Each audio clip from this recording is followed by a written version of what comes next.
Om Swastiastu, hai Sobat PNB, Assalamualaikum warahmatullahi wabarakatuh, Shalom, Namo Buddhaya, salam sejahtera untuk kita semua. Kembali lagi bersama saya Yanti di podcast Berkaca, bersama kita bicara. Dan di edisi bulan Mei tahun 2026, podcast Berkaca kita ini edisi yang sangat spesial. Karena kita podcast dengan bakal calon Direktur Politeknik Negeri Bali periode 2026 sampai kemudian 2030. Dan di hari ini sudah membersamai kita bakal calon nomor urut 4. Ada Bapak Dr. Iketut Santre, MSI yang sudah bersama kita hari ini. Selamat siang Bapak. Selamat siang. Apa kabar hari ini? Astengkara, sehat. Tetap semangat untuk Politeknik. Betul. Deg-degan ketemu saya? Enggak. Tadi di awal iya, tapi setelah dibuka itu ternyata sangat menyenangkan. Sangat menyenangkan. Kita akan ngobrol-ngobrol Bapak. Kita akan berbincang-bincang terkaitan dengan visi dan misi Bapak sebagai bakal calon Direktur Politeknik Negeri Bali 4 tahun ke depan, 2026 sampai kemudian 2030. Banyak sekali kita ngobrol-ngobrolnya mulai dari peningkatan mutu sampai kemudian ke rencana induk pengembangan implementasinya seperti apa dan lain sebagainya. Oke, sebagai pemanasan kita yang pertama, saya memberi informasi dulu bahwa beliau ini salah satu dosen pengajar di jurusan administrasi bisnis. Jadi beliau ini adalah orang commerce ya Pak ya. Dan beliau juga pernah menjadi ketua jurusan di jurusan administrasi bisnis AI. Jadi semua calon mahasiswa baru yang ternyata program studinya waktu memilih SNBP kemarin dan lolosnya di administrasi bisnis, di prodi administrasi bisnis ataupun manajemen bisnis internasional ataupun di BD bisnis digital, nanti akan ketemu sekarang Pak Santre. Kan ketemu dengan Bapak Santre. Dan untuk mengetahui beliau lagi lebih lanjut lagi, kita akan mengulik sedikit terkait dengan visi dan misi beliau sebagai Direktur Politeknik Negeri Bali nanti di periode 2026-2030 jika terpilih. Itu ya Pak ya. Oke, pertanyaan yang pertama berkaitan dengan rencana induk pengembangan yang sudah tertera dalam Renstra atau Rencana Strategis Politeknik Negeri Bali. Ini Pak, kira-kira bagaimana caranya untuk memastikan bahwa rencana induk pengembangan ini itu tidak semacam tumpukan dokumen yang hanya ada di laci, ada di rak gitu ya Bapak, di rak pimpinan. Tapi ini benar-benar menjadi implementasi nyata, benar-benar menjadi sebuah regulasi bagi PNB supaya mekanisme semua PNB itu sesuai dengan rencana induk pengembangan. Kira-kira bagaimana cara memastikan ini Bapak? Baik, terima kasih. Pertanyaan wawancaranya langsung menohok ya, lagi teoretikal ya. Namun sebelum saya menjawab, izinkan saya yang tadi sudah diperkenalkan nama lengkap sih, karena pernah diberikan kesempatan memberi nama gelar yang lebih komplit, lebih panjang, saya pikir itu Dr. Andes Iketut Santre, MSI. Nah, sehari-hari sebagai dosen di jurusan yang di awal disebut dengan administrasi niaga. Betul. Sekarang menjadi administrasi bisnis dengan prodi yang sudah berkembang cukup banyak. Demikian juga di prodi-prodi jurusan di seluruh politeknik juga bertambah. Kita Senggara ya diberikan kesempatan berkembang lebih banyak menuju ke politeknik yang mampu berdiri dengan atau mengaplikasikan ilmu terapan lebih banyak lagi melalui lebih banyak disiplin ilmu. Baik, pertanyaan tadi apa? Kira-kira Pak, bagaimana caranya memastikan bahwa rencana induk pengembangan yang sudah disusun di Renstra PNB ini itu tidak hanya menjadi dokumen yang kita bantenin per 6 bulan? Bagaimana caranya ini menjadi sebuah aksi nyata Pak? Implementasi nyata. Iya, terima kasih. Nah, tentu pertanyaan tadi adalah worry atau kekhawatiran banyak pihak, karena setelah disusun capek-capek, dijilid rapi, malah benar menghias almari ya. Nah, namun dengan pengalaman seperti itu ya, kita tidak lagi akan mengulang hal yang tentu tidak enak untuk buat akademik. Nah, itu benar-benar menjadi panduan, guideline yang di breakdown sebagaimana yang sudah dikerjakan oleh tim penyusun RIP tadi, yang mereka sudah susah payah, yang sang penyelenggara siapapun secara definitif terpilih menjadi direktur dengan jajarannya itu wajib menjalankan itu. Buka kembali undang-undangnya kemana haluan politeknik dibawa.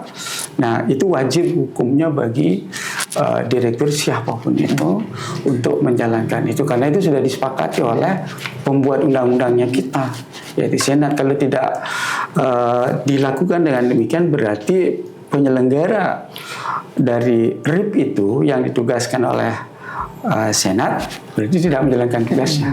Itu ya Bu. Nah, dengan demikian apa langkah nyatanya kan begitu Bu.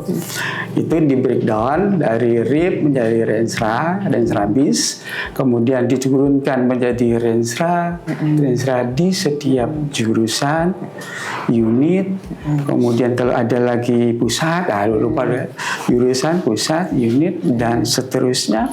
Itu menerjemahkan Rensra tadi menjadi ya program kerja yang notabene di tiap tahun diusulkan untuk di-reupdate lagi. Pertama adalah mengenai masihkah selaras. Kadang-kadang perubahan kan cepat Bu. RIP disusun mungkin 2-3 tahun sebelum diketok berjalannya, itu udah hilang waktu 2 tahun Bu. Semua kondisi yang diasumsikan mungkin saja berbeda. Benar kan Bu? Tidak ada yang abadi kecuali sebuah perubahan ya Pak. Ya itu dia. Nah, sehingga wajib yang akan menjalankan pertama ya di semisal dalam izin, kalau saya boleh menyampaikan pengalaman, kita ada rakornya kan. Kemudian sebelum rakor bank di jurusan juga udah dibahas dulu, paling nggak dengan tim di unit demikian maupun di pusat. Saya berharap seperti itu yang dilakukan. Oke. Terima kasih. Terima kasih. Jadi memastikan bahwa setiap unit mulai dari jurusan, kemudian kepala pusat gitu ya Pak ya. Prodi itu memastikan bahwa bekerja sesuai dengan mekanisme yang ada gitu ya Pak. Tidak keluar dari rule itu. Nah Pak, bahasanya kalau seandainya kita mengetahui sekali terkadang realitanya tidak sesuai dengan rencana. Terkadang ekspektasi tidak sesuai yang rencana tidak sesuai dengan ekspektasi kita gitu ya terkadang. Nah, ketika menyusun rencana induk pengembangan ini pasti penyusunnya sudah menyusun ini sesuai dengan analisis SWOT. Pastinya sudah dengan perencanaan yang sangat matang. Menurut Bapak ketika sudah membaca rencana induk pengembangan, ada nggak titik-titik lemahnya Pak? Atau menurut Bapak nggak, this is perfect, ini sudah sangat sempurna rencana induk pengembangan yang sudah disusun oleh lembaga kita? Atau menurut Bapak ada blind spotnya, ada blind spot, ada kekurangan atau tidak? So far so good. Tentu kita menghargai hasil kerja dari panitia yang dibentuk oleh tim yang dibentuk dalam menyusun Rensra atau RIP tadi. Itu mereka juga bekerjanya tidak asal-asalan, berdasarkan data, berdasarkan fakta, data-data yang ada. Kemudian tentunya karena ini menyangkut future time, sesuatu yang di kemudian yang tidak bisa diprediksi ya. Questionable-nya bukan, kita secara keilmuan kan dibekali berbagai alat dan teori untuk memprediksi. Namun sebagai pelaksana ya tentu karena yang kita hadapi adalah human, keadaan yang berubah, ekonomi berubah, humannya berubah. Nah, dalam setiap itu kan ditinjau lagi. Itu yang relevan dan tidak wajib hukumnya menjalankan yang relevan. Namun nyata-nyata kondisinya berubah, itu diperlukan kebijakan dari seorang pimpinan. Itu kebijakan tentunya dirapatkan dalam timnya pimpinan juga. Tentu tidak boleh sendiri untuk mendengar pandangan-pandangan tentang perubahan kondisi kondisi yang menjadi prasyarat berjalannya Renstra tadi. Manakala mensyaratkan misalnya dipatokkan harga, harganya sekian, kemudian dipatok harga, kemudian perubahan ekonomi kita ada di sebuah negara yang tunduk pada perubahan yang terjadi. Nah, kalau harga-harga berubah, nilai yang tadi senilai yang sudah dinyatakan akan terwujud satu gedung, satu program atau kegiatan apapun itu, karena kondisi yang merubah kondisinya itu akan di-adjust. Itu dari segi harga. Kemudian dari segi masih real atau masih perlu tidak, kan kadang karena satu perubahan bersifat mainstream ya, bisa saja yang namanya rencana di awal itu sangat bagus, tapi karena situasi dan kondisi itu berubah, wajib hukumnya juga ditinjau. Oke, fleksibel jadinya ya Pak ya? Tidak. Dengan garis bawah, kalau kondisi yang diasumsikan dalam RIP sama Renstra itu tidak berubah, ya harus dijalankan sesuai itu. Pasti dibangun sebuah asumsi tentang apa yang akan dibuatkan Renstra tadi.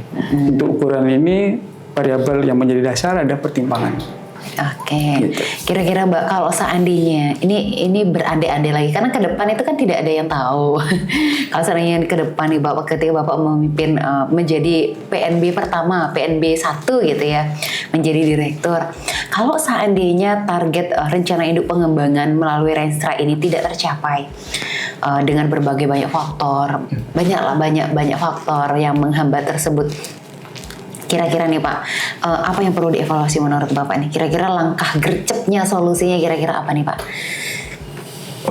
Pelaksanaan RIP kan dibagi di tahun pertama, kedua, ketiga. Nah, manakala di tahun pertama ada perubahan yang mengefek ke berikutnya, di tahun pertama itu kan ada rapat pimpinan, saya pikir itu sudah terjadwal dengan bagus dari historinya. Nah, kemudian yang reguler itu ada rapat terus. Nah, ada emergensi semisal tadi faktor-faktor ekonomi di luar kendali Politeknik atau di luar kendali negara, ya itu dilakukan rapat di luar terjadwal sehubungan dengan kalender pelaksanaan RIP tadi. Manakala RIP itu akan berjalan dalam 3 bulan ke depan atau 6 bulan ke depan, tendernya sudah 3 bulan sebelumnya, situasi ini juga menentukan situasi perubahan tadi.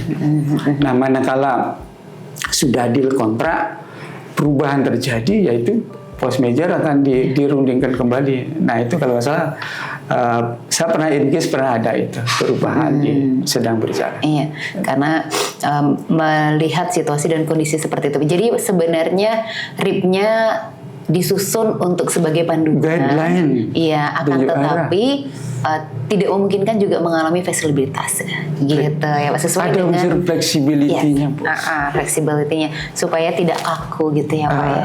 Ya tentu harapannya jangan jauh. Itu kan mereka yang membuat RIP itu mesti berpikir alternatif 1, 2 dalam rangka menuju arah. Kalau realnya mestinya menuju ke arah tertentu, miring-miringnya deh jangan sampai berapa persen, nanti malah sekian derajat gitu.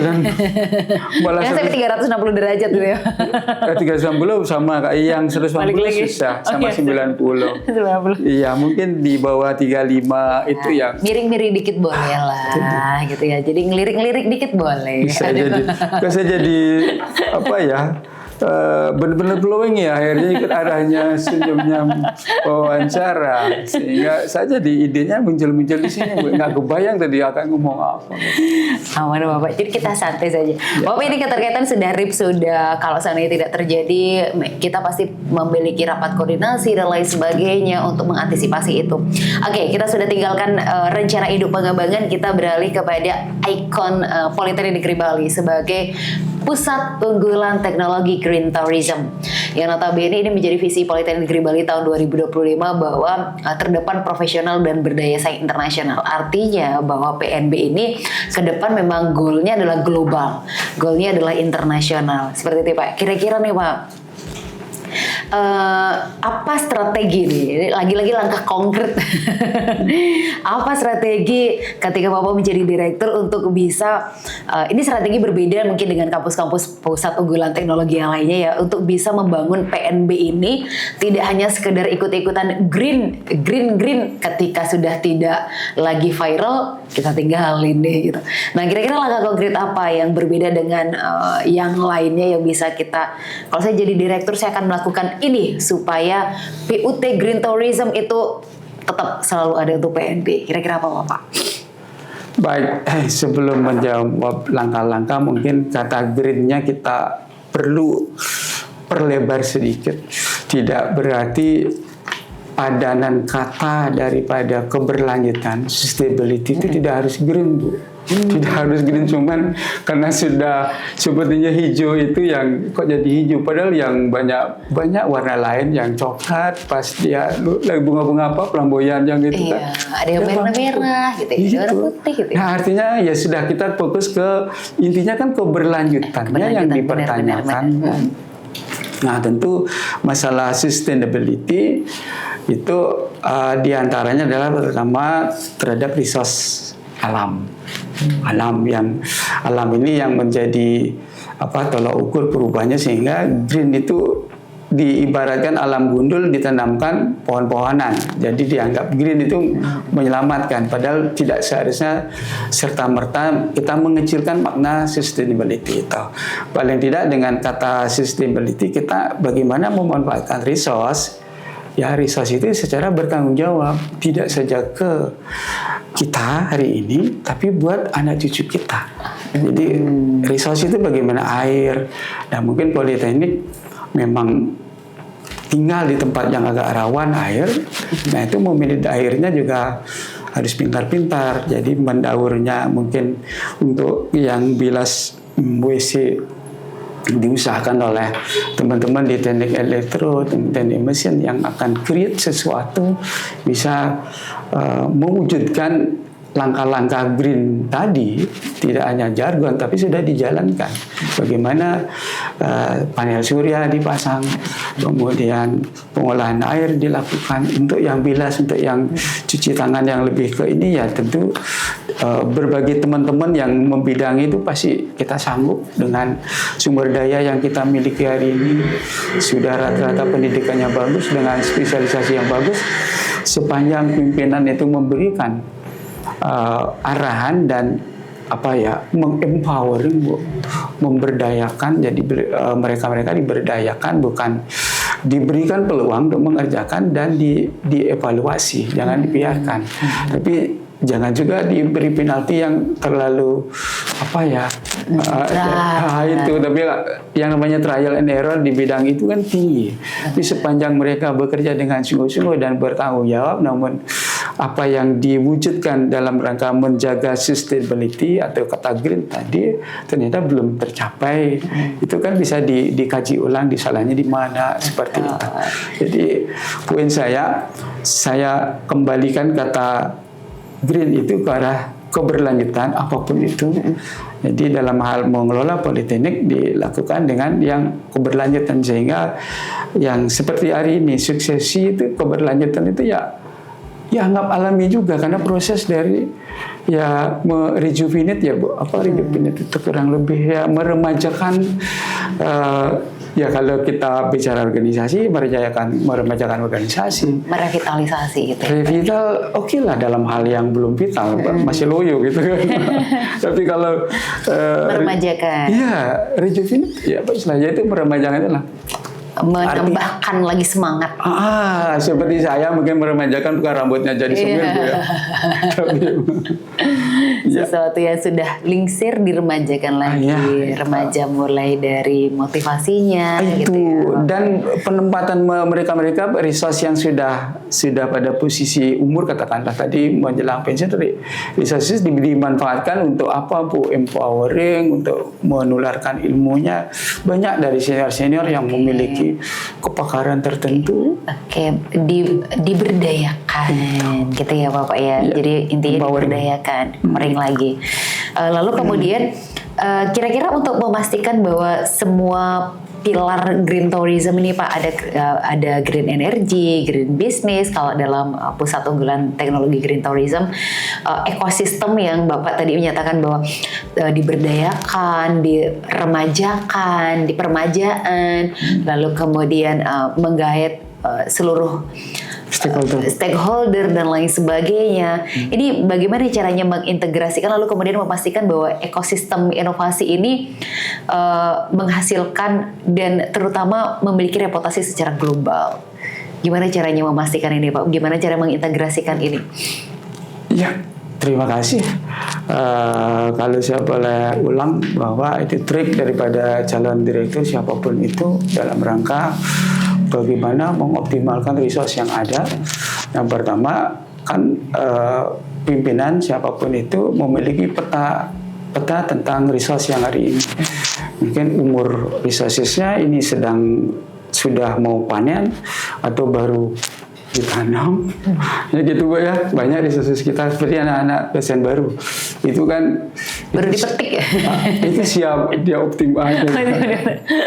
Apapun itu, salah siap satunya teh gitu ya. Salah satunya sumber daya manusia. Juga sumber daya, katakan sumber daya politeknik yang letaknya notabene strategis banget. Walaupun sejarahnya ini adalah sudut yang tidak diminati oleh Udayana, karena mungkin tidak semua yang tahu. Mungkin yang tahu, mohon maaf saya ngulang, karena Politeknik adalah dulu dibentuk di bawah Fakultas Teknik Universitas Udayana, dan kebetulan saya dapat vibrasinya karena tidak terlalu lama dari itu, di 91 sudah di sini. Nah, jadi paham dan kondisinya luar biasa. Alaminya sangat alami, sapi berkeliaran dengan padang rumput. Di lapangan itu menjadi pakan. Nah, bagaimana kalau tidak ada pimpinan yang wise saat itu? Tidak bisa kita bentrok dengan lingkungan kita. Pertama adalah masyarakat lokal. Dimandatlah mereka. Nah, jadi cerita itu, jadi kembali ke poin pertanyaan tadi ya, setiap resource itu dicari karakteristiknya untuk kita evaluasi pada saat apa hari ini. Apakah kita saat masih menanamnya, sedang akan menunggu sedang memupuk sama menyiangi, kemudian sedang memanennya. Nah, setelah panen kan direjuvenate lagi Bu. Itu resource.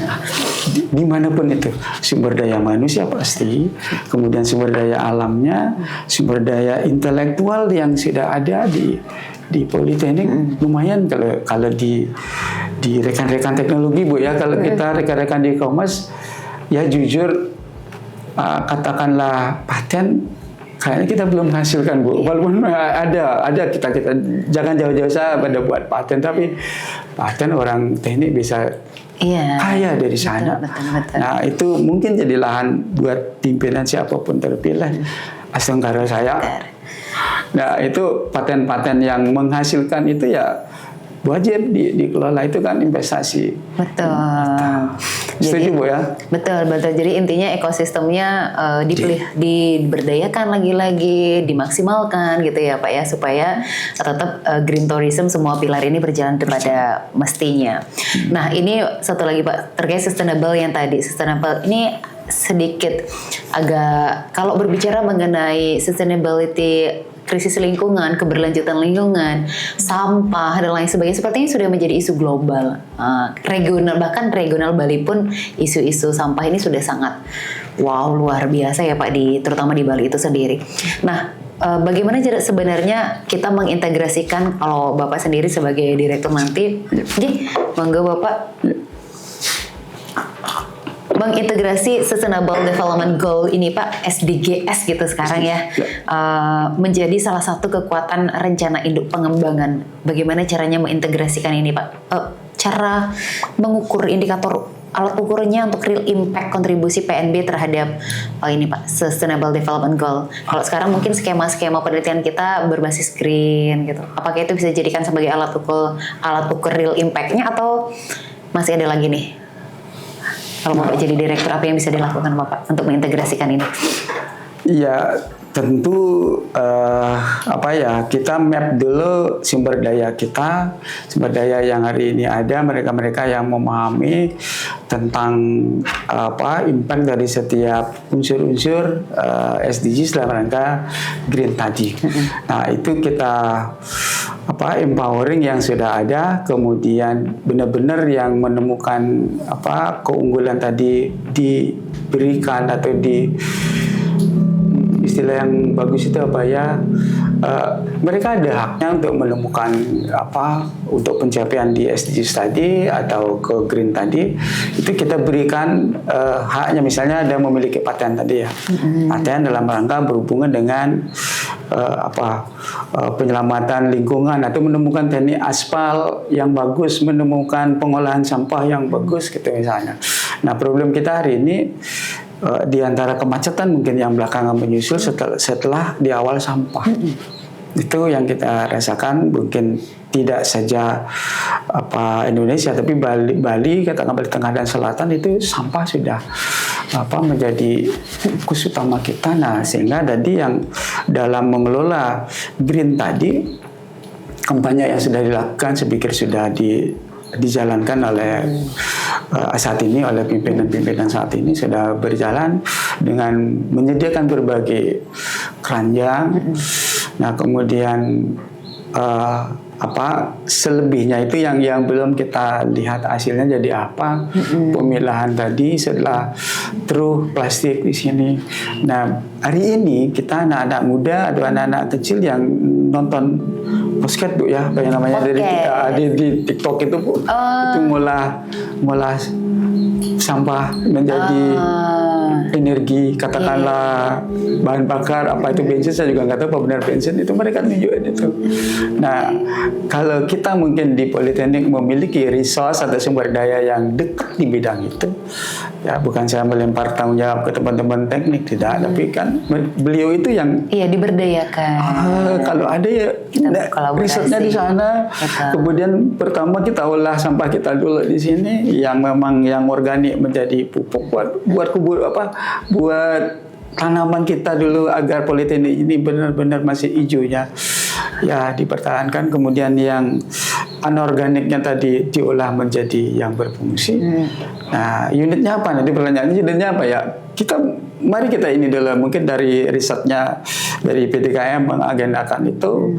Setelah risetnya ada, terbukti ada produk yang bisa dihasilkan maupun sistem yang dihasilkan atau alat tadi yang dihasilkan, itu menjadi diberdayakan, digunakan untuk kemakmuran di Politeknik.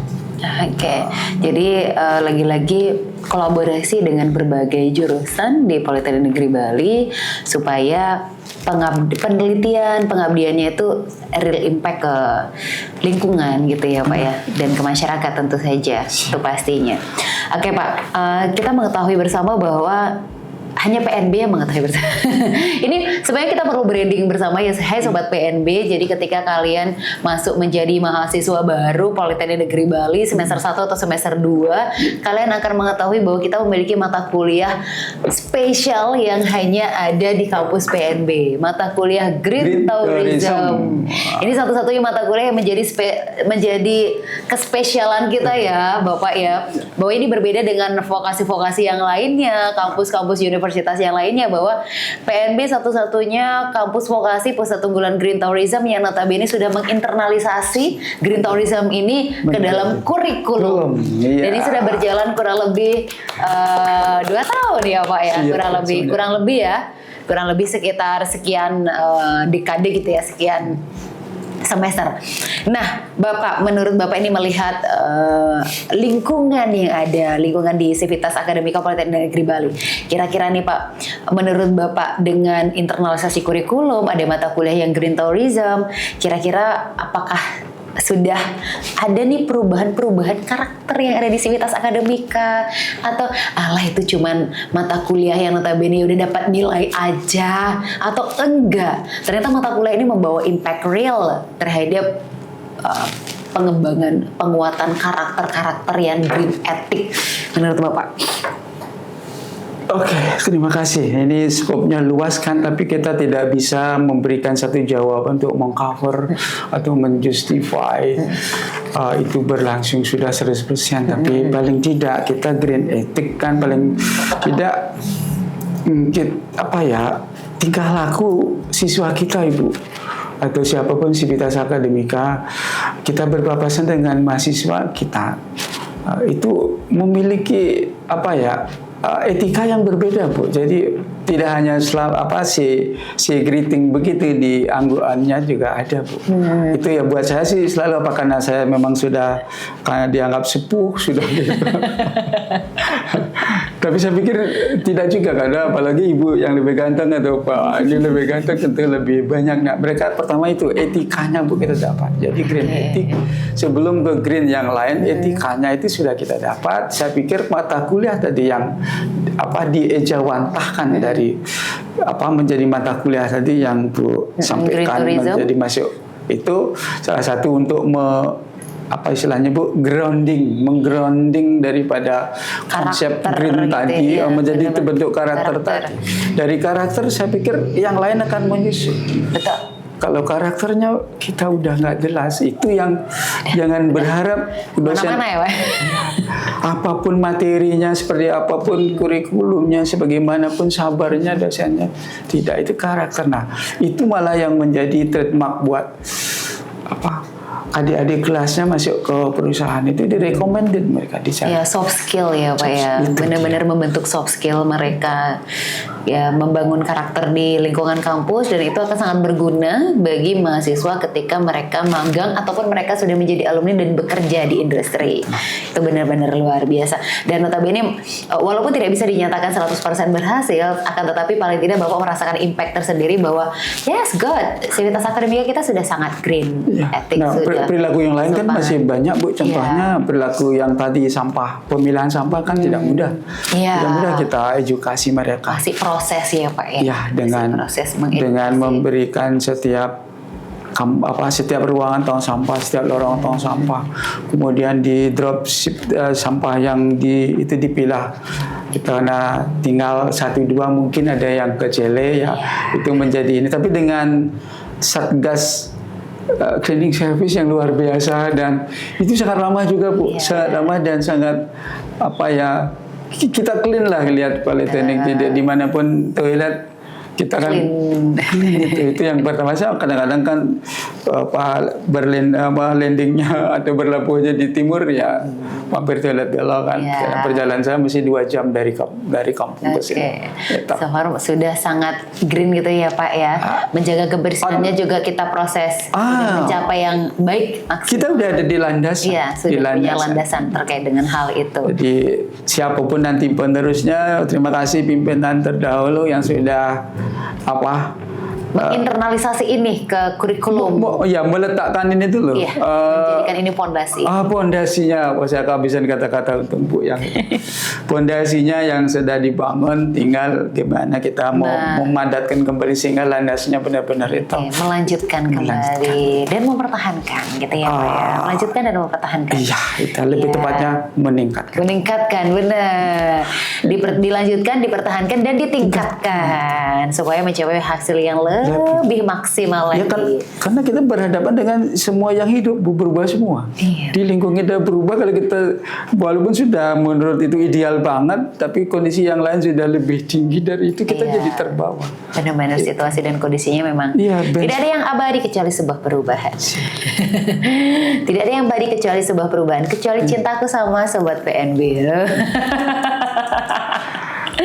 Gitu ya Pak. Yang tidak berubah cinta kita kepada seluruh sivitas akademika Politeknik Negeri Bali. Oke, untuk selanjutnya lagi kita ke mengenai apalagi namanya kualitas pendidikan. Kita yang ke poin C Bapak. Poin C. Oke. Ke poin C. Terkait dengan akademik dan juga kualitas pendidikan ini terkait dengan layanan kepada mahasiswa, bahwa layanan kita sudah sangat maksimal, sudah sangat baik dalam tanda kutip kita sudah mencapai pelayanan yang maksimal gitu ya Pak. Sudah ada layanan sipol untuk pengaduan kepada kita semua, sarana prasarana dan lain sebagainya. Seperti mahasiswa sudah diberikan fasilitas untuk menuangkan segala kendala permasalahan perkuliahan mereka.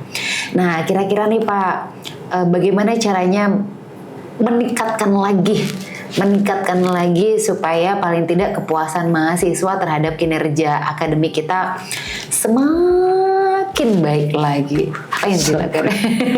Sampai dijiwai seperti itu ya wawancaranya makin. Nah gitu ya. Ya tentu yang namanya satisfaction ukuran yang memang apa ya sudah dikembangkan berbagai alat untuk mengukur, tapi yang diukur adalah sang hati kalau yang unlimited, yang tidak memiliki batas. Namun tentu itu berkaitan dengan usia juga, Bu. Semakin pada saat usia mereka di situ ya itulah hatinya menerjemahkan kepuasan seperti itu. Nah tentu sebagai penyelenggara ya janji kita memberikan kepuasan.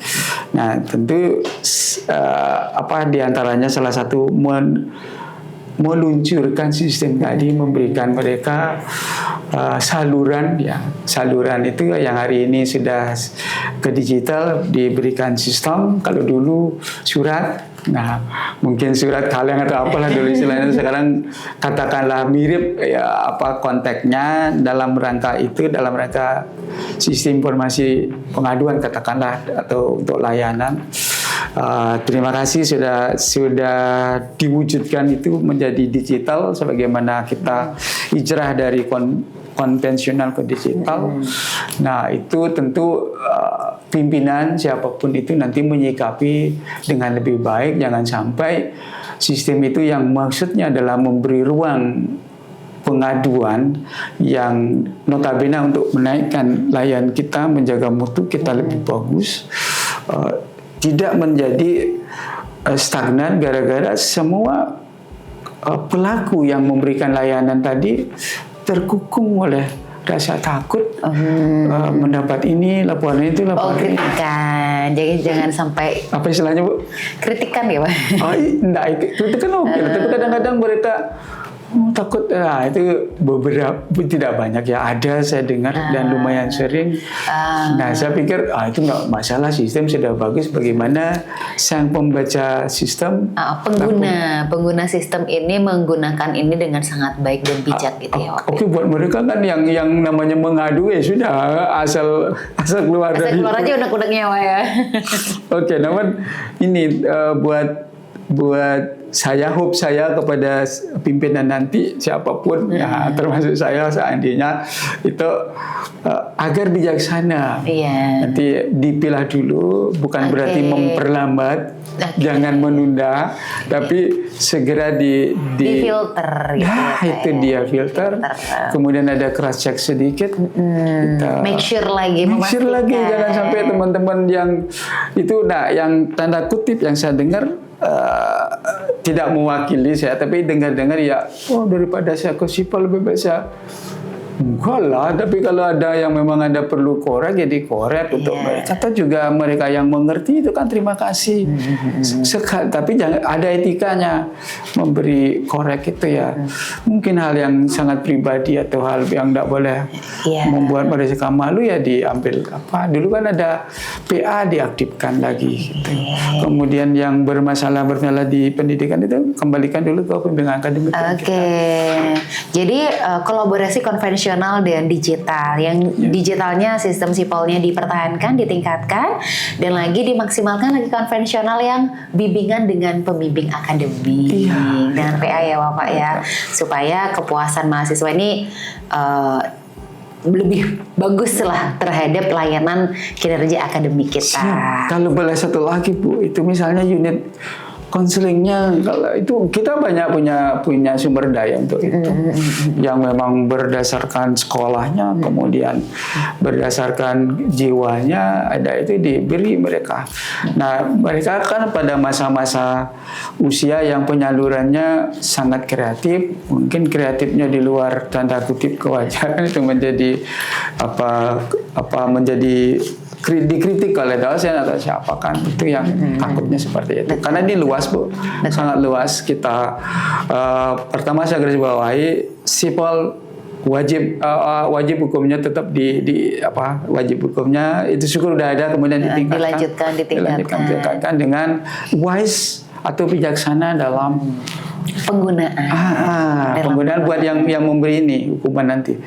Itu menyangkut dosen, jangan dosennya hampir tidak mau membentuk etikanya, membentuk mental moralnya, atau ya disiplin salah satunya, karena unggulan Poltek itu tidak hanya pintar, pertama adalah disiplin. Betul Bapak.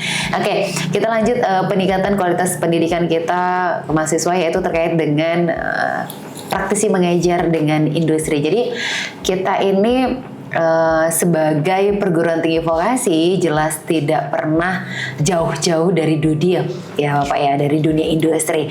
Dan program praktisi mengajar ini sepertinya sudah berjalan sangat lama ya Bapak di vokasi ini. Nah, kira-kira bagaimana meningkatkan link and match ini Pak? Kerjasama kita dengan dunia industri, program-program mungkin praktisi mengajar dan lain sebagainya, sehingga kurikulum ini bisa lebih ke industri global gitu Pak. Kurikulum kita mengarah kepada kurikulum yang bersama dengan industri global. Kira-kira apa yang bisa ditingkatkan ini Pak untuk bermitra dengan industri? Oke, kalau nggak salah praktisi mengajar itu digelontorkan satu program dulu oleh kementeriannya, kita menyambut dengan baik. Namun keberlanjutannya itu kan tergantung di masing-masing institusi. Nggak mungkin pemerintah pusat terus memberikan suntikan untuk praktisi mengajar.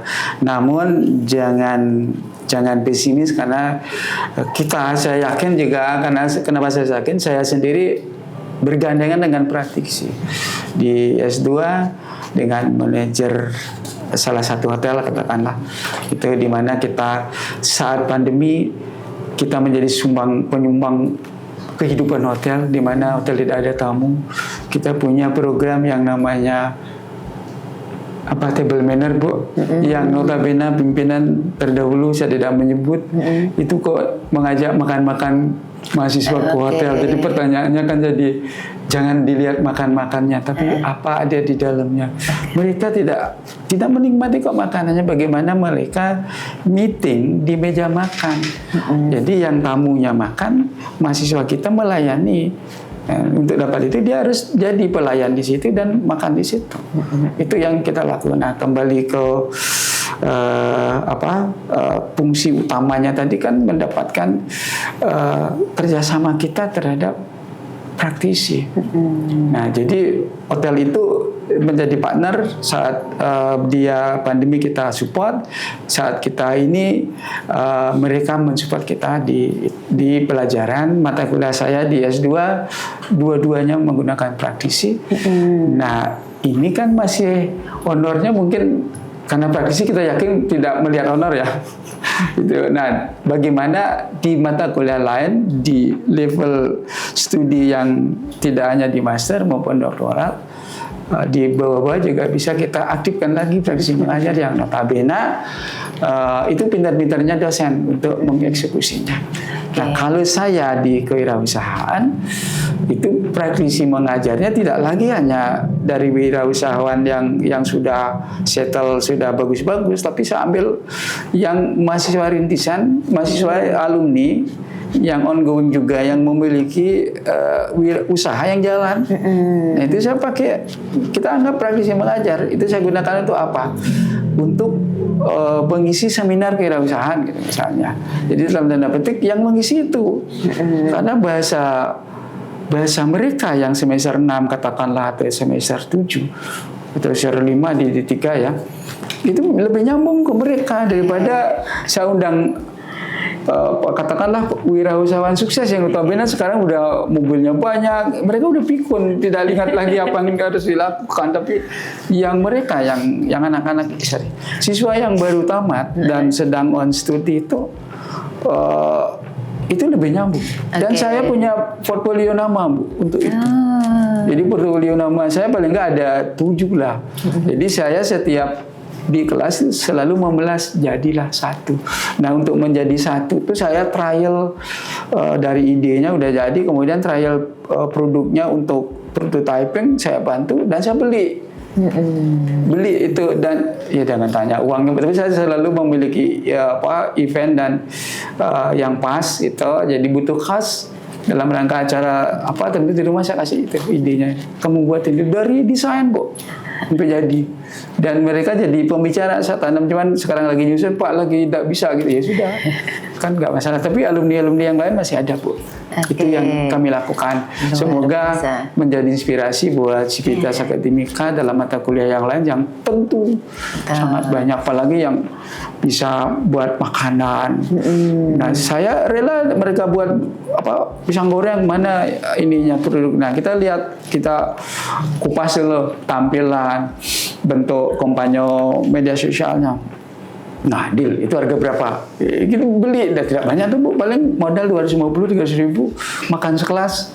Jadi, nah cuman kan setelah makannya kita tahu itu dibuatin sudah ini yang namanya apa ya, fresh atau crispy apa namanya lagi garing, itu udah lewat ya. Nah itu yang by practice ya Bu yang kita sampaikan. Gitu. Oke, yang jelas sebelum ke global dan lain sebagainya, paling tidak dimanfaatkan dulu yang masih berproses gitu, dan itu diterapkan di mata kuliah gitu ya Pak ya, berprosesnya di sana terkait dengan link and match dengan dunia industri. Oke, lagi-lagi bahwa yang mau melirik PNB untuk menjadi mahasiswa PNB adalah melihat akreditasi setiap prodinya, akreditasi sama lembaganya juga, karena ini juga menjadi salah satu alat ukur untuk melihat ini perguruan tinggi ini berkualitas apa tidak ya, itu dengan melihat akreditasinya. Dan di 36 program studi di PNB, jadi PNB memiliki 36 program studi, ada beberapa sudah yang berpredikat baik sekali, unggul, lalu kemudian sudah akreditasinya internasional. Kira-kira nih Pak, kalau ngomongin optimis deh, ngomongin optimis, menuju akreditasi unggul dan internasional supaya lebih meningkat lagi, kira-kira roadmap konkret apa nih Pak? Seluruh prodi ini mencapai internasional, apakah ada Bapak bisa memastikan saya 4 tahun lagi pokoknya sekian prodi gas, sekian unggul, sekian internasional, atau kita meraba-raba dulu deh gitu. Silakan Bapak. Wah, itu kalau meraba-raba dulu itu zaman 4 tahun lalu kali ya. Sekarang langsung gas gitu ya Pak ya? Iya, 4 tahun kan, karena waktu itu kita masih asesor belum banyak. Betul. Dengan adanya asesor bukan berarti kita kong kali kong, tidak. Paling enggak transfer knowledge-nya jauh lebih cepat untuk dapat akreditasi ini, apa minimal harus tercapai. Kan ada indikatornya semua tuh Bu. Nah, kenapa kita berkata demikian? Pengalaman dari AB waktu itu masih namanya jurusan AN, prodinya AB, itu dapat unggul yang pertama kalau salah Bu di Politeknik itu yang sekarang syukur juga bisa dipertahankan karena mempertahankan ya notabene juga tidak gampang ya. Betul. Itu baru kemarin syukuran. Nah, kita sih unggul ya. Tetap unggul.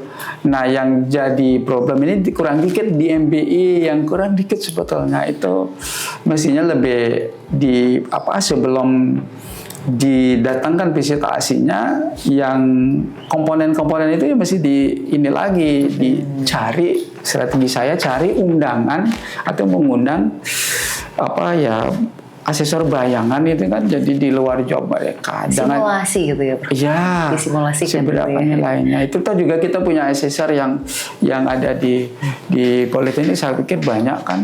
Paling enggak walaupun mereka di teknik atau di apa, paling enggak standar itu kan mesti mereka undang itu, kemudian untuk mengakses belum ini dirapetin minornya di mana.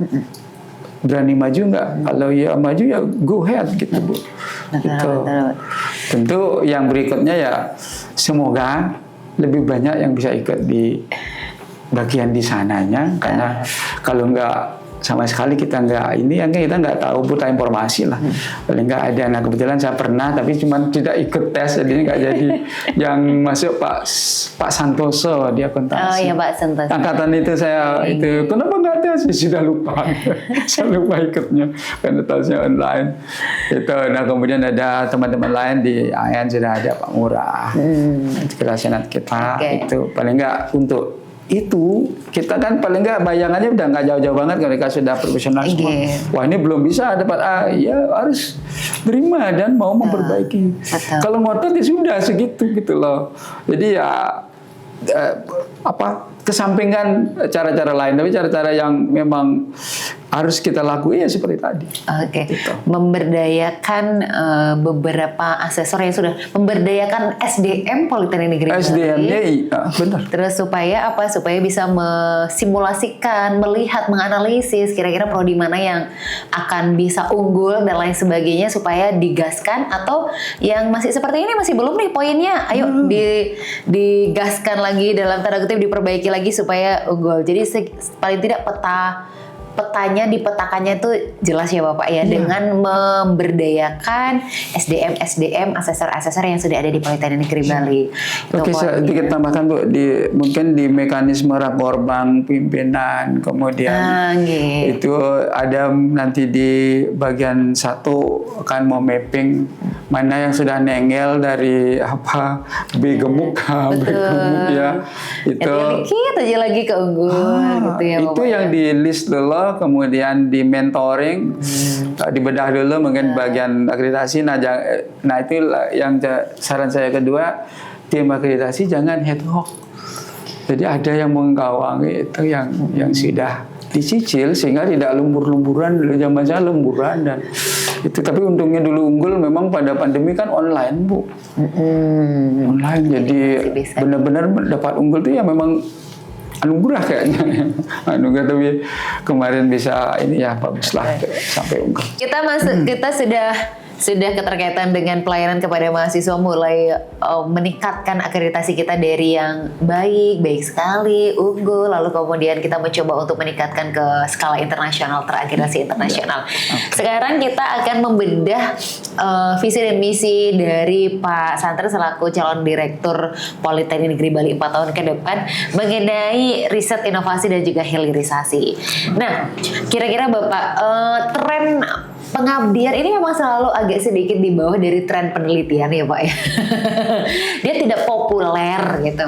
Jadi beberapa dosen itu lebih menyukai melakukan penelitian dibanding melakukan pengabdian. Nah kira-kira nih Pak, bagaimana caranya bisa menyeimbangkan supaya pengabdian juga, pengabdian ini masih worth it loh dilakukan, tidak hanya riset saja. Dan bagaimana caranya menyeimbangkan riset dan juga pengabdian sehingga bisa berdampak kepada masyarakat. Jadi semua program-program ini berdampak kepada masyarakat, industri, dan juga PNB. Maka Bapak. Baik, terima kasih. Nah ini kebetulan pernah dulu di P3M ya, di awal-awal masih sebutannya P3M, kemudian belum pernah tercatat dapat riset di kementerian. Nah, itu kita mulai cari kasak-kusuk gimana sih bisa tembus gitu kan di risetnya dulu. Nah kita datangkan reviewer, singkat cerita tembus berapa kalau nggak salah 26 dosen muda waktu itu ya. Itu catatan bersama rekan saya masih Pak Nyoman ya, Pak Nyoman yang dari akuntansi. Mungkin Ibu nggak kenal. Oke, saya sudah sebut itu dengan Gung Dwi, rekan saya. Oh, Pak Gung Dwi. Gung Dwi itu kalau nggak salah sekretaris, saya di ketua unit penelitiannya. Gitu. Nah, kemudian di riset itu mestinya Politeknik, karena risetnya riset vokasi kan tentu hilirisasi itu ya pasti ujungnya harusnya ke sana Bu, di pengabdian. Nah cuman mungkin agak kelupaan asik karena hari ini mungkin dari riset ke paper ke publish itu rata-rata bypass teman-teman ya dengan euforia koprop itu. Nah mungkin itu diingatkan kembali bahwa setelah riset itu, riset vokasi ya harusnya bisa diejawantahkan ke dalam bentuk pengabdian. Gitu. Walaupun, nah saya tidak lihat karena alasan angka dana pengabdian yang kecil, tidak ada sih. Kadang-kadang juga pengabdian memang suka-suka mereka juga. Mandiri gitu. Ya itu dia, mandiri. Nah daripada ngeluarin ini sendiri, kenapa tidak mau menghilirisasi daripada hasil riset dijadikan topik pengabdian ya entah dimanapun itu yang memang membutuhkan hasil riset itu. Nah tentu yang tidak paten ya, kalau sudah paten karena hilirisasinya kan harus bayar ke mereka. Nah kecuali ininya panitia pengabdian yang membayar atas riset tadi atau paten tadi. Tapi kalau hasil riset dalam konsep pemberdayaan, empowering tentang usaha kecil gitu misalnya, atau empowering tentang cara bercocok tanam. Kalau kita mungkin kerajinan besi kalau di itu ya. Nah itu diejawantahkan dalam bentuk petunjuk praktis untuk meningkatkan itu di pengabdiannya. Nah, jadi harus ada kesinambungan antara riset yang notabene pusatnya kan satu, pusat penelitian dan pengabdian. Nah, jadi dikasih catatan saja bahwa tambahan dari kinerja riset itu adalah pengabdian. Iya, hilirisasinya tadi kan. Kan tinggal buat kebijakan atau kontrak gitu ya. Kalau sebelum sebelum jadi kebijakan ya di kontrak aja ditekankan kepada disanggup nggak dijadikan pengabdian kan gitu. Oke. Dan ketika berbicara penelitian pasti luarannya adalah publikasi. Ini lagi apalagi ya menjadi sebuah perbincangan kita di dosen bahwa di akademisi kita di dosen publikasi internasional tuh susahnya luar biasa gitu ya. Kira-kira nih Bapak bagaimana caranya meningkatkan database nasional Sinta ataupun skema Go Scopus kita supaya banyak sekali dosen-dosen PNB yang publikasinya sudah bereputasi. Strategi apa nih Pak? Baik, saya sih yang dulu lakukan kan memang terdaftar ya, cuman continuity perlu dijaga ya, karena saya duluan mungkin. Nah belakangan dengan alat-alat yang begitu banyak, kemudian profesor muda yang banyak dan kelasnya sudah riset internasional dan populasi internasional, saya pikir hal itu ya tidak terlalu sulit buat politeknik zaman sekarang, apalagi di semangat untuk publikasi mau tidak mau kan tinggi. tidak perlu tidak perlu dipanas-panas, itu sudah menjadi panas itu.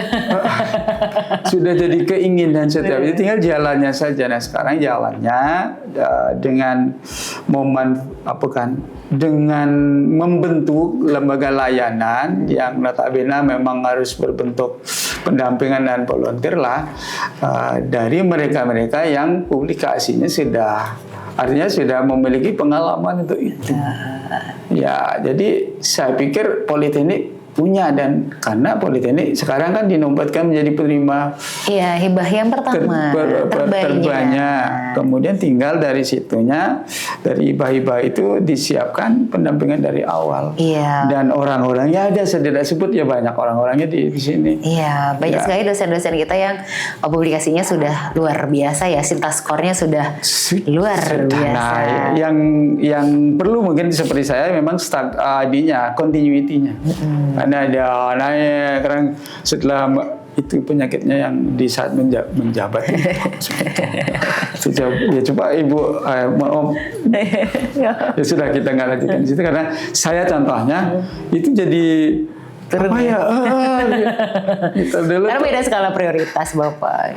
Enggak, dulu tuh create novelty yang hari ini notabene sulit dibilangnya. Dulu tuh kita coba mengambil analogi dari ilmu alam, bagaimana sebuah varietas baru lahir gitu kan, mereka kan melakukan penyilangan. Saya bawa itu dalam disertasi. Itu Senggara mengilhami beberapa teman yang notabene sangat kencang larinya sekarang teman-teman. Sudah membuat itu kan keterbaruannya penting, Bu. Iya, novelty-nya. Kalau di S3 Bu ditanya itu. itu barang yang sudah tahun 2010 soalnya saya jadi sudah lupa 16 tahun. Itu seperti apa bisa menggarap novelty dalam sekejap itu kan. Jadi bukan juk-juk jatuh itu enggak. Kalau kita jelas variabelnya dari mana datangnya. Itu yang sulit. Nah, kebetulan saya juga punya promotor yang sangat kekeh dan memang rigid di situ. Saya dibentuk. Nah, teman studi saya berlarut itu aja. Tapi syukurnya saya dapat, ternyata ya beliaunya juga belajar dari bagusnya mereka. Mau belajar dari kita juga, gini ya gitu kan. Saya terinspirasi dari persilangan ketela pohon. Jadi boleh kalau umbi gede rasa nggak bagus, umbi kecil rasa bagus gitu kan. Jadi disilang. Jadi kita juga gunakan konsep itu di menemukan adopsi. Enggak kan keluar nanti ada salah satu indikator dari variabelnya itu mungkin jadi satu nama karena kita juga harus keluarin nama baru Bu. Nama baru terus barangnya apa kan gitu kurang lebih kalau orang teknik. Kalau di e-commerce namanya baru barangnya nggak ada yang menghayal gitu. Artinya konsep itu sebuah konsep mewujudkan terhadap cara, prosedur, mekanisme atau ya intinya variabel baru. Betul. Oke deh Pak, selain luaran penelitian, pengabdian itu kan selain publikasi paling tidak ada produk, ada HKI itu ya Pak ya, dan hilirisasi mulai berkembang. Pak kira-kira bagaimana caranya mengubah output riset ini menjadi sesuatu yang bersifat commercial value? Karena kita paling tidak ini kan ber-BLU, jadi commercial value, bagaimana PNB membangun startup ekosistem menjadi proses hilirisasi dan lagi-lagi kita berbicara berdampak. Mengubah riset, output riset ini Pak menjadi commercial value, gimana nih Pak strateginya nih Pak? Sangat menantang supaya saya bisa ikut punya luaran yang bervalue komersial. Tantangan luar biasa Bu itu. Tapi ya kita, nah itu kalau saya bias ke teknologi karena lebih jelas wujud produk baru kan di teknologi. Kalau kita di e-commerce, kalaupun nanti menghasilkan produk kan masih perlu kurun waktu panjang atau tidak mudah mewujudkan dia dari ide. Kalaupun kita ide kan jadi konsep dan atau tata nilai yang kita benahi. Kalau di produk kita bicara itu benar-benar penemuan yang bermanfaat itu bervalue dia. Nah, bagaimana mengkonversinya tadi?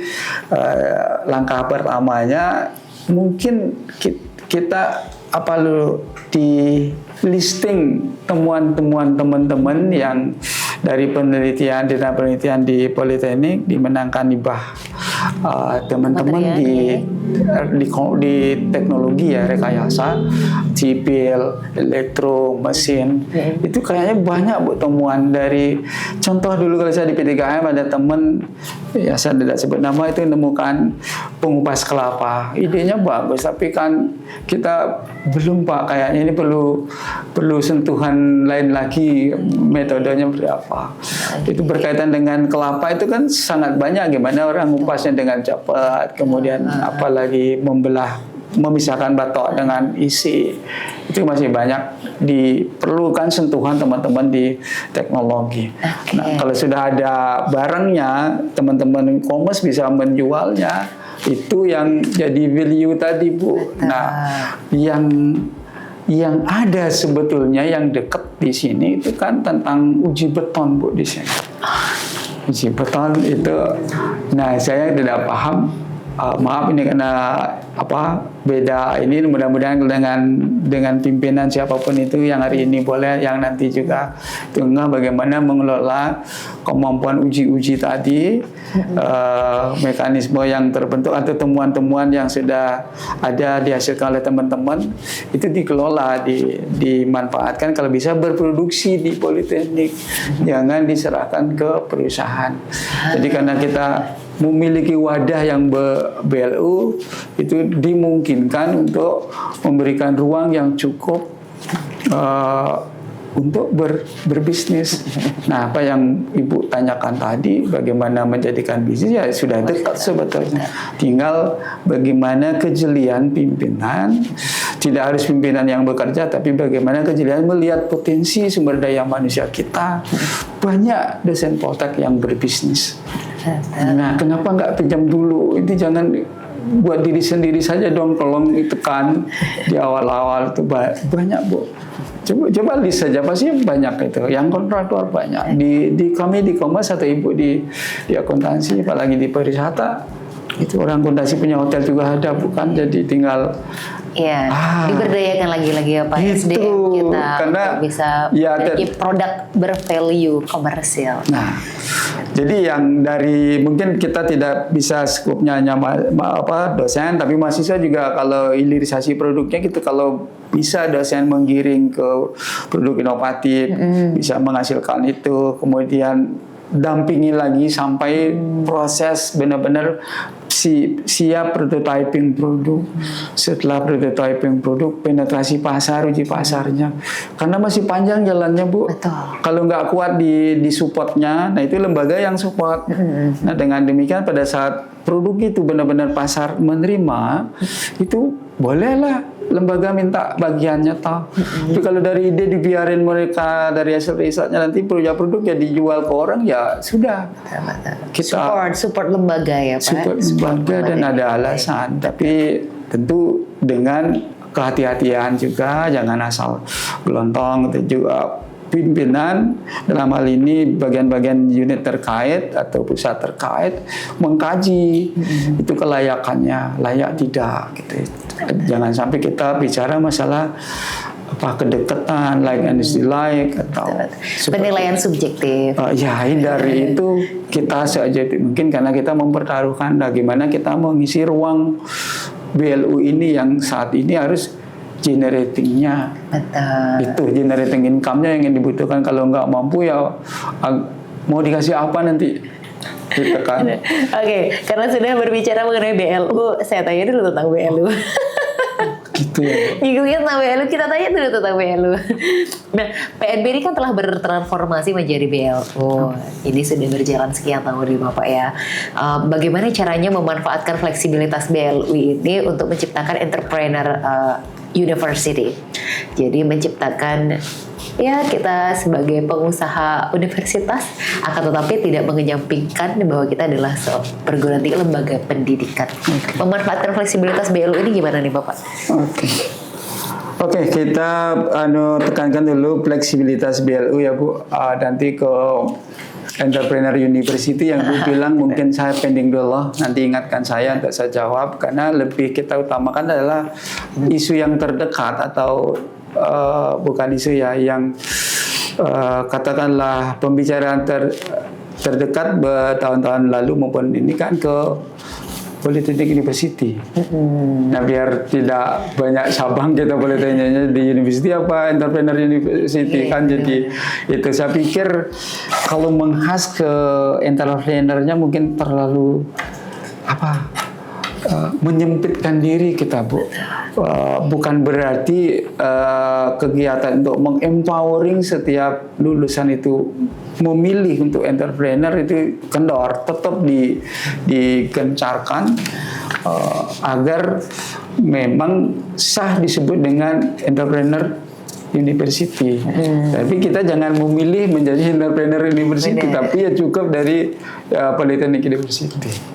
Karena saya dengar itu ininya. Nah coba belakangan ini mau merucut kemana nanti kan kita tidak bisa tentukan sendiri. Senat juga akan berembuk, kemudian pimpinan mengkaji. Gitu. Nah dalam hal menjadikan entrepreneur Bu ya, tidak entrepreneur university, tapi bagaimana menjadikan lulusan politeknik ini memilih, katakanlah tidak 100% menjadi worker ya, tapi ada ya 5% lah dulu atau 10% atau 5% lah dulu menjadi entrepreneur buat dirinya sendiri itu. Nah itulah yang harus dilakukan oleh setiap mahasiswa yang dapat pelajaran kewirausahaan.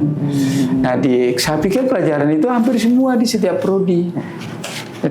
Iya, ada. Nah, jadi untuk membangun iklim itu mungkin kita lebih beberapa fasilitas. Kalau TEPA itu mungkin di setiap ini diadakan dan tidak selalu berujung ke produk yang mudah disantap seperti kopi sama jajanan itu, tapi juga dalam bentuk produk yang memang dekat banget dengan prodi itu.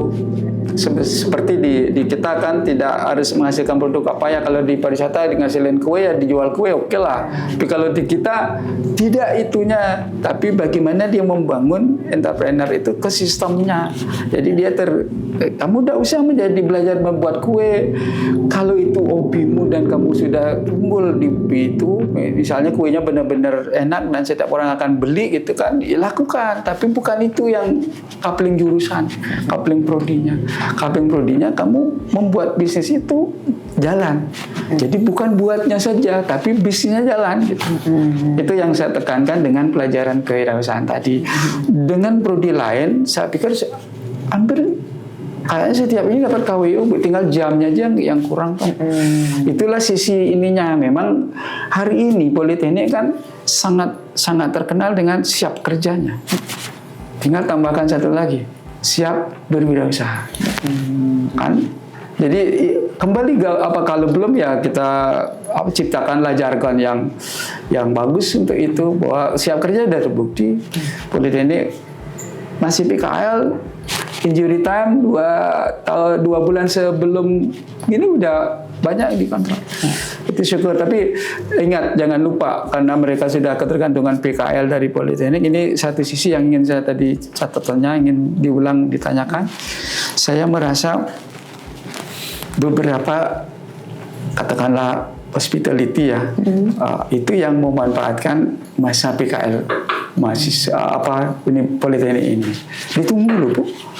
Nah itu lumayan kan dapat, apalagi dapat berjenjang 6 bulan yang ini, entarnya selesai dapat 6 bulan yang ini.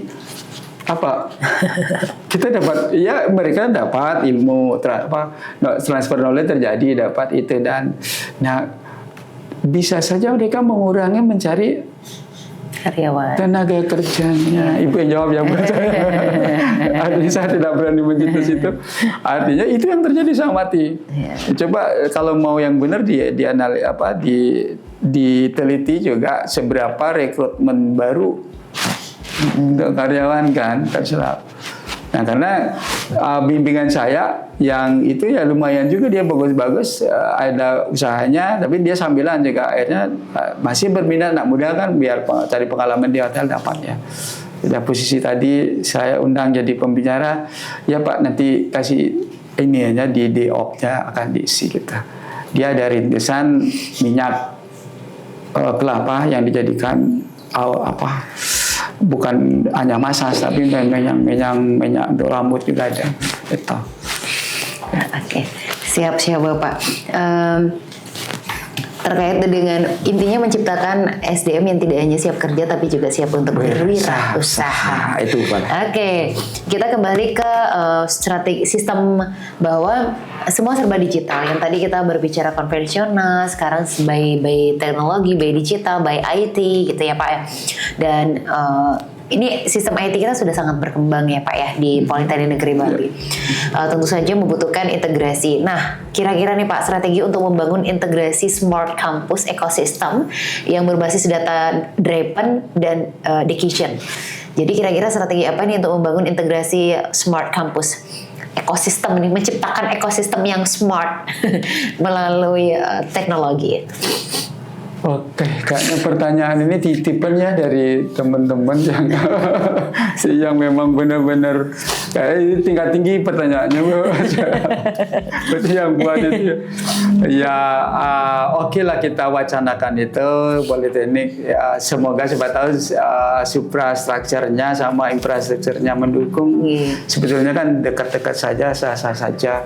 Jadi yang Smart University tadi semua berdasarkan sistem ini kan kita udah mulai kan Bu, tidak ada lagi manualnya masih udah dikit banget tuh, udah hampir semua pakai semua digitalisasi. Itu dia, karena arahnya ke sana. Nah itu sebetulnya kan tidak tidak complicated banget karena teknologi yang mendukung. Kalaupun kita tidak mampu pengembang, yang jual sistem kan banyak. Itu kan sehingga itu dekat. Cuman masalahnya sekarang bagaimana kita bisa bertanggung jawab terhadap sistem. Artinya sistem itu tujuannya bagus. Karena namanya sistem diciptakan, berarti yang menciptakan juga menemukan kelemahannya, Bu. Itu yang bertanggung jawab, human kita yang harus bertanggung jawab menjalankan sistem. Ya kalau enggak ya sistem jalan, tapi ya, alat aja.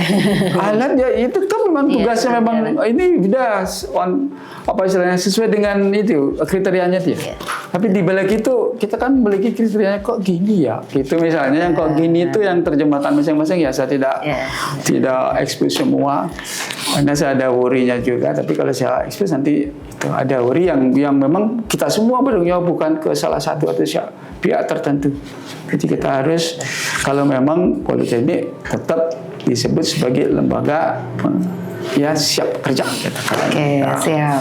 Ini Pak, kalau ditekankan tadi bahwa Sobat PNB ini salah satu perguruan tinggi yang tidak perlu lagi dipertanyakan siap kerjanya lulusannya, otomatis siap kerja, siap mah pokoknya matang gitu ya. Soft skillnya mah udah benar-benar terasa dengan sangat baik. Ini tidak terlebih karena sumbangsi SDM tenaga pendidik kita, dosen kita yang jelas pasti sangat mumpuni ya Bapak ya, memiliki kualifikasi pendidikan yang sangat bagus, yang berkualitas. Akan tetapi kita melihat bahwa 2 tahun belakangan ini banyak sekali kedatangan dosen-dosen Gen Z, dosen muda, ya kan Bapak, di akuntansi saja ada 40 dosen muda. Notabene kualifikasinya masih di S2, sedangkan lembaga kita dalam tanda kutip akreditasi juga menuntut bahwa kita memiliki banyak pendidik atau dosen kita yang memiliki kualifikasi sudah ke doktor dan lain sebagainya. Kira-kira nih Pak, apa untuk meningkatkan ini Pak, semangat ayo sekolah yang masih kualifikasi S2, meningkatkan proporsi doktor ini yang masih terbatas ini Pak. Kira-kira untuk teman-teman dosen yang masih memiliki kualifikasi S2 ketika Bapak menjabat, apa yang bisa dilakukan untuk ayo sekolah yuk? Bagaimana Bapak? Siap. Ya, terima kasih. Tentu pertama kita bersyukur hidup pada masa yang dimana sekolah lanjut itu menjadi kebutuhan dan disarankan. Karena saya adalah produk yang lama, karena saat itu jangankan doktor, S2 pun tidak disarankan. Yang disarankan adalah kepelatihan menambah kompetensi. Itu ya. Tapi karena masabnya kita hari ini ke sana dan memang ukuran-ukuran yang ada ke arah sana yang dalam rangka akreditasi ya, kita kalau tidak melakukan perubahan di sistem berarti kita harus ikut sistem itu. Jadi kalau mau melakukan perubahan tentu sangat banyak energi harus disiapkan, yang lebih aman dan nyaman memang ikut. Nah dengan demikian untuk encouraging mahasiswa untuk S2 saya pikir mereka kayak sudah sadar Bu hari ini. Saya sudah sadar. Dosen muda yang tuh sadar ke sekolah ya. Iya, sudah sadar. Kayaknya dengan melihat profesor muda, ya kalau profesor tua yang dilihat mungkin nggak ini, misalnya muda yang ganteng kan jadi sudah satu simbol Bu? Stimuli saya harus menuju itu katakan. Nah lagi pula ini kan banyak informasi tentang beasiswa diteruskan Bu, saya lihat di Senat itu sangat ini kalau lembaga sudah memfasilitasi ya Pak informasi beasiswa. Informasinya mungkin secara lembaga saya pikir mungkin belum kali ya, lupa saya itu karena beberapa teman yang memang darahnya memang ke kemajuan progres yang cepat kan itu share saja. Nah mungkin lembaga kalau itu disediakan dana pendampingnya walaupun tidak utuh seluruhnya, pendamping dalam hal pendamping di registrasi di awal barangkali atau sekali UKT. Oke, jadi paling tidak ke depan ketika ketika menjadi direktur siap untuk melakukan pendampingan kepada dosen-dosen muda yang punya visi dan misi untuk lanjut kuliah S3 gitu ya Bapak ya. Pokoknya lembaga siap mendampingi. Ya itu. Gitu. Ya tentu karena masa kita ke arah itu ya. Karena apalagi akreditasi masyarakat dosen berapa ke guru besar apa kok itu kan jadi ya kalau nggak bisa ngerubah yang lebih besar ya ikut arus itu. Ya catatannya ya harus menyiapkan juga. Jadi kurun waktu terdekat ya untuk bukan merangsang ya. Mereka sudah teredukasi tentang sekolah itu. Sudah banyak kan. Tinggal yang mungkin generasi yang kami yang tuaan dikit ya udah nggak itu udah jangankan sekolah naik pangkat juga udah diurus gitu kan. Itu yang gimana nih Pak? Kalau untuk generasi tua nih Pak, hayo naik pangkat. Nggak mau naik pangkat. Kira-kira strategi apa yang Bapak lakukan nih Pak? Diberikan punishment atau dirayu? Didampingin dulu Bu. Ada pendampingan khususnya tenaga di Tendik yang muda itu sangat ini kok sangat membantu. Tinggal mungkin nanti ada task force lah sementara untuk mengentaskan itu apa ya Bu? Ya kan bisa dihitung berapa yang stuck gitu. Saya stuck juga Bu. dari kalau golongan kan sudah 4C kan keluar kan. Itu naik pangkatnya sudah nggak bisa kecuali memang propnya itu. Itu stuck dari ini bukan stuck saya berproses. Namun belum ketemu dengan klik persyaratannya sehingga belum cer. Nah kembali ke topik tadi kita berikan educate tentang studi tadi. Jadi kalau bisa ke yang lebih pasnya kita yang jangan ke yang umum. Kita akan ingat berbeda politeknik dengan universitas ya. Ya itu dia. Jadi kalau menuju politeknik university ya cari memang politeknik university yang sudah punya nomor lah di Indonesia kah, di Asia kah, ya lebih keluar lagi ya internasional. Kesananya mencari, jangan hanya sekedar sekolah. Betul. Ya itu maksud saya kalau mau sekolah ya benar memang kontribusinya nanti akan muncul paling enggak dari link Politeknik University kalau kita tuju ya ke sana kita belajar. Sehingga pulang dari sana bukan hanya ijazah tapi udah siap dengan pengalaman. Betul. Ya yang sulit kan diukur itu pengalamannya dia berinteraksi di sana seperti apa University Politeknik. Seperti itu Bu. Berarti artinya bahwa lembaga hadir untuk melakukan pendampingan dan lain sebagainya nanti ke depannya. Siap pokoknya mah semuanya siap untuk kebaikan dari Politeknik Negeri Bali. Lanjut lagi nih Bapak terkait dengan kerjasama. Lagi-lagi bahwa kita Politeknik Negeri Bali ini kan tidak bisa dalam tanda kutip menciptakan yang siap kerja kalau tidak ada kerjasama dari dunia usaha dan dunia industri.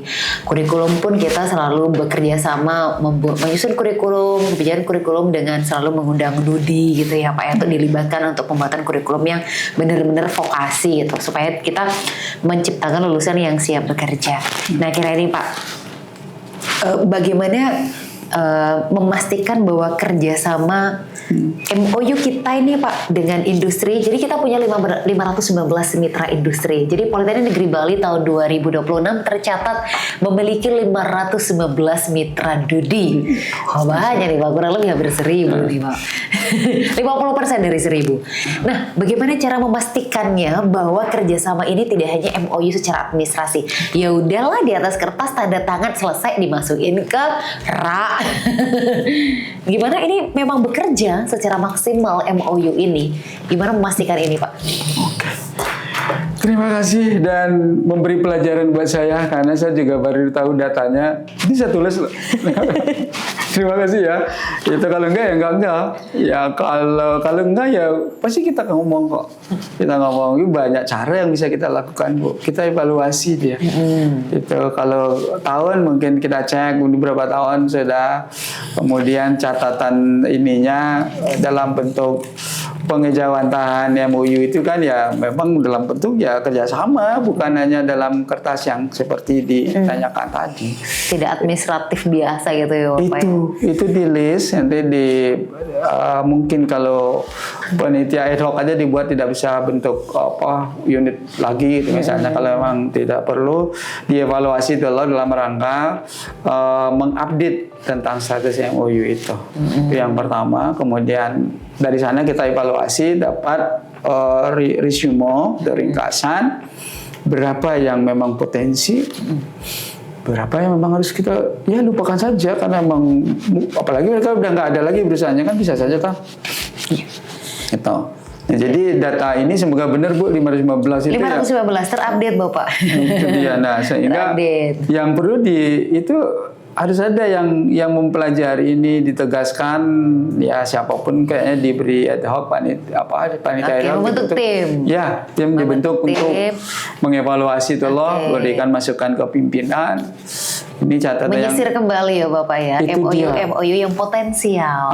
Setelah list dapat ini kadaluarsa perlu diperpanjang, kemudian di cross check perusahaannya ada tidak, kemudian dicari ininya bentuk kerjasamanya apa, seberapa sudah terlaksana, berapa yang belum maksimal, atau yang belum sama sekali dilakukan. Itu dia.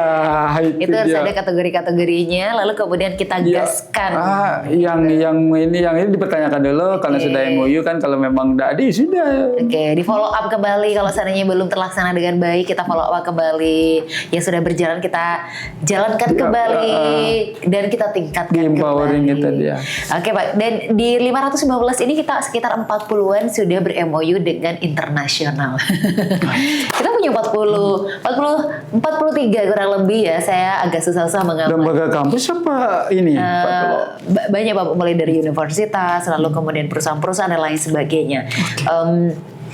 Kira-kira nih Pak, apa strateginya untuk menjadikan PNB ini sebagai penghubung internasional dalam pendidikan vokasi berbasis green tourism di Asia Pasifik? Kira-kira apakah kita akan mengarah ke green tourism ini akan goal ke Asia Pasifik atau ntar dulu lah? Punya strategi nggak Pak? Strategi peluangnya pasti terbuka karena nama Bali sudah kita terima, take for granted ya. Itu jadi apapun yang dinamakan Bali itu sudah tinggal bagaimana nama Bali itu dipertanggungjawabkan. Kalau kita mau untuk kerjasama tadi dengan 1, 2, 3 prodi yang siap, itu bisa istilahnya dibentukkan panitia untuk mengevaluasinya terhadap kerjasama yang dilakukan dengan luar negeri.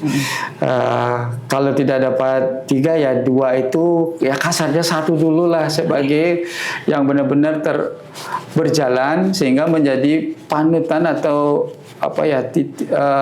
pembuka pintu bagi prodi berikutnya.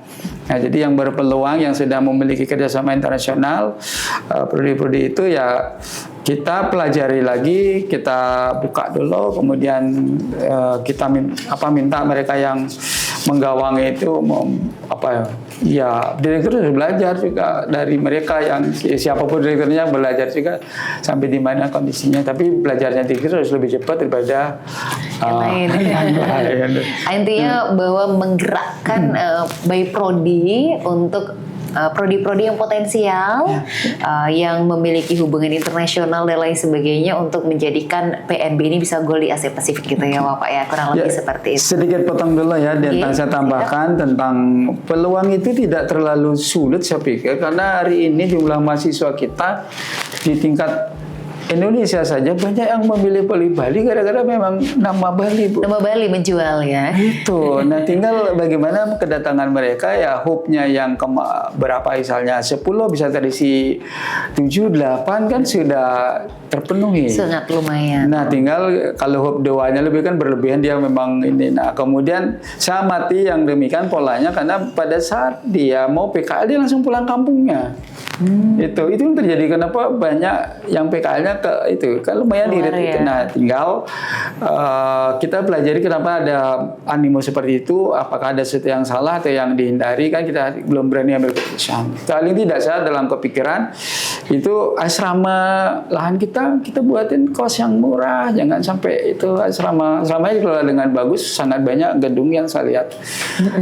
Itu di samping juga sumber daya yang ada sekarang itu bagaimanapun caranya untuk renov lah, kalau memang bisa direnov, kalau nggak bangun ulang. Jadi direnov, dioptimalkan fungsi-fungsinya karena banyak yang belum optimal.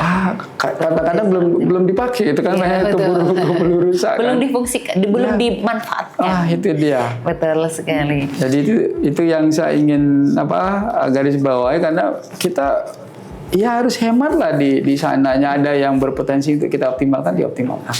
Itu pimpinan harus ya buat task force lagi untuk evaluasi di awal, mana yang berpotensi untuk dikuatkan lagi. Seperti tadi mahasiswa luar, jangankan luar Indonesia ya, yang luar negeri kan udah lumayan tuh tinggal, karena mereka sekolah di sini ya dalam tanda kutip banyak ya melalinya, belajar intinya kalau ngomong ya belajar sambil wisata kan gitu kan. Sambil berwisata. Nah, jadi kita manfaatkan energi alam itu yang notabene siapa yang membuat Bali terkenal kita nggak tahu kan, jadi payah leluhur kita menanamkan hal bagus sehingga Bali sampai saat ini apapun gempurannya masih tetap moncer namanya, apapun isunya masih tetap moncer. Number one. Itu tetap dia. Nomor 1 destinasi wisata. Nah itu yang kita pingin kelola dengan baik, bukan hanya memanfaat. Branding lagi ya.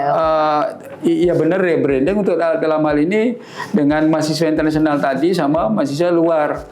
Nah karena kita ada di daerah wisata yang notabene segala sesuatunya harganya juga dengan harga pariwisata berkaitan dengan harga-harga kan. Jadi kita pilih mahasiswa yang benar-benar mampu bayar berapa, benar-benar yang harus kita nol bayarnya berikan haknya. Nah, yang nol bayar mungkin dia diberikan asrama yang itu yang membantu finansial mereka gitu ya Pak ya. Jadi banyak hal yang bisa kita lakukan dengan adanya kita di tempat strategis ini, dengan empowering dari aset-aset yang ada. Pertanyaan terkait dengan eksekusi dan legacy leadership, legacy sebagai seorang pemimpin. Kira-kira nih Bapak ada rencana hidup pengembangan 2026 sampai kemudian 2040 itu memiliki 3 prioritas utama. Kalau dalam 3 tahun pertama kira-kira Bapak memilih prioritas apa nih di RIP ini Pak? Ada tiga prioritas utama. Ya kira-kira memilih 3 prioritas utama yang mana nih Pak? Oke. RIP 2026-2040. Ini pertanyaannya agak terbungkus banyak ya, kita pahami berleksikal. Bukan gramatikal ya, leksikal itu arti kamus. Legacy itu adalah legacy benar ya, legacy itu adalah satu nama baik yang diwariskan oleh pemimpin.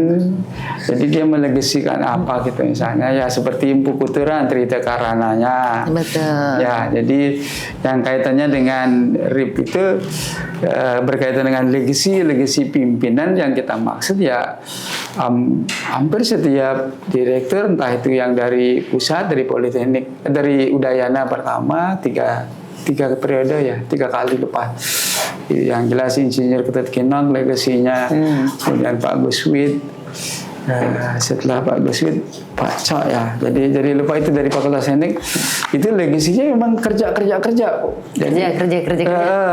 Itu karena mereka dari teknologi kebanyakan, belakangan baru dari commerce yang notabene konsep kerja gitu. Jadi legasi yang bisa saya tanamkan, rata-rata mereka ya benar-benar menjalani sebagai pegawai negeri, abdi negara gitu. Jadi mungkin bisnisnya kali kecil, padahal peluang untuk memiliki bisnis pimpinan dulu kan tinggi-tinggi juga, karena siapa sih yang mempertanyakan ibunya Pak Kinong itu tekniknya luar biasa. Kemudian demikian juga yang dari Fakultas Teknik yang melanjutkan beliau itu berpeluang punya ini. Yang belakangan kan teman-teman dari Fakultas Teknik kalau nggak punya kontraktor ya bukan Fakultas Teknik gitu ya, kurang lebih ya. Itu yang Ibu nggak punya, teman-teman akuntansi nggak punya jasa akuntan juga nggak ini kan gitu ya. Nah jadi legasi kepemimpinan saya sangat berhutang budi sama Pak Gus Subit juga ya. Itu udah Pak Kinong juga, kalau Pak Kinong ini off the record mungkin ya, karena pengen berhenti itu kan, ini gimana sudah menyisihkan itu nggak boleh mundur gitu katanya. Itu karena pilihan waktu itu masih ada Bu. Gitu. Nah terus ya sudah, jadi ingat itu peluang-peluangnya, dibilang banyak waktu yang dimanfaatkan untuk hal produktif. Itu legacy yang saya dapatkan. Nah berikut berkaitan dengan rencana induk pengembangannya, paling enggak ke infrastruktur ya, yang itu akan disesuaikan, di-adjust dengan perkembangan daripada kondisi infrastruktur itu. Tapi supranya ini yang tadi berkaitan dengan dosen muda, kemudian dosen yang middle, dosen yang mau pensiun, itu ya manage-nya harus dengan bijaksana.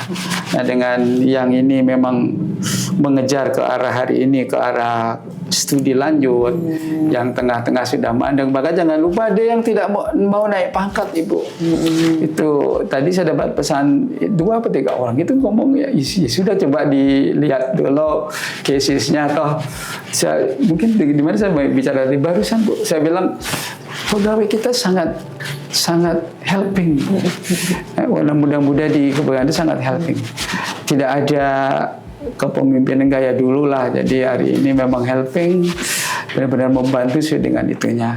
Dan trace-nya kita Bapak nanti akan muncul ininya, naik pangkatnya per bulan ini. Kalau ini kan belum cukup, hitungannya belum cukup, itu udah transparan seperti itu.